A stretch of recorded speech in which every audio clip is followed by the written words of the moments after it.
everybody, Mike Pfeiffer Hobby Supply again. I think we're going to work on update 58 today.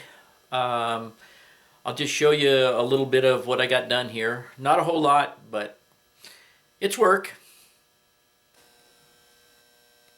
Okay guys, here we are again. You can see that I've brushed on some tan color.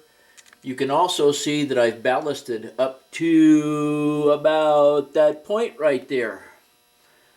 I've also tried something that I haven't tried before, and that's staining the ballast with a brown color as opposed to the black. You can see the black on the what would be the main line through on the right are more heavily used, and the siding being the brownish tint. And I think it turned out pretty good. It gives you a difference in color. And it's both. And by the way, they're both the gray Kato ballast. I've put in. I did decide to leave the water tank here. Put the scenery around the water tank. Did some grass over there. You will also notice the fence along the back. Let me see if I can get in there. The fencing along the back. Now we're going to swing around over here to the other side. Okay. From right about here, you can kind of see the difference a little bit. This is where I started the new track, not the new track, but the replaced track when I redid this radius. Coming around this curve, it's all been ballasted. I put in scenery along here and around these two structures here, as well as my fencing. The only thing I got to do is touch up underneath here, and what I think I'm going to do is put white glue there and then stick foliage to that around this corner, just so that it goes around that corner and looks like something. And you can see that my ballasting goes down through behind the power plant. And you can also see that I put in some scenery material behind the transformer bay here. What I've got to do now, and this road I gave it a dark wash as well. And what I've got to do now is I got to take some super glue and stick these corners. The hot glue held it down pretty well, but when I wet it, it tended to curl. So I got to fix that, and the same thing with the parking lot down there. You can see the lip of the parking lot sticking up. And once I do that, then I can put lines and everything on the parking lot area. Just do a little bit of scenery right in here and right in there. And we'll be on our way heading out to the front of the layout.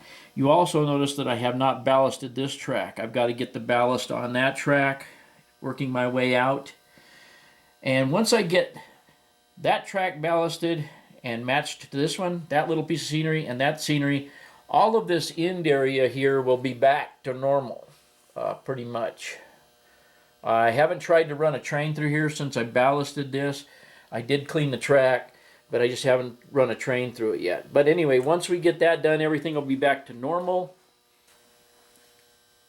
Okay, here we are back here. As I said, I'm going, once I have, or now that I have all this scenery at the very back done, now I can start working my way out this way so I don't have to reach over so far. And that's what I intend on doing.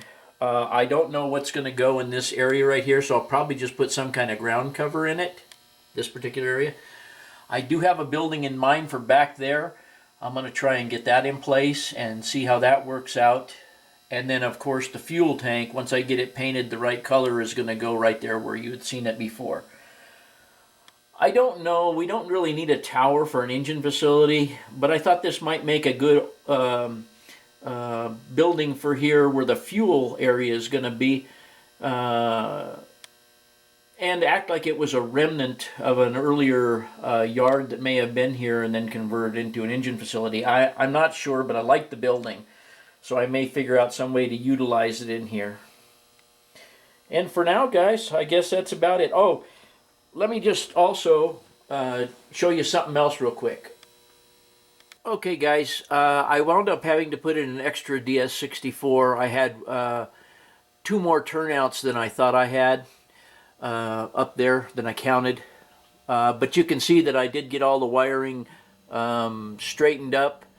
I did get these things numbered, and you can see how I do it. I number the actual individual DS64 and then number the turnouts that it's controlling, and that's what it wound up looking like. Okay guys, I hope you enjoyed this video, and as usual, we'll see you the next time.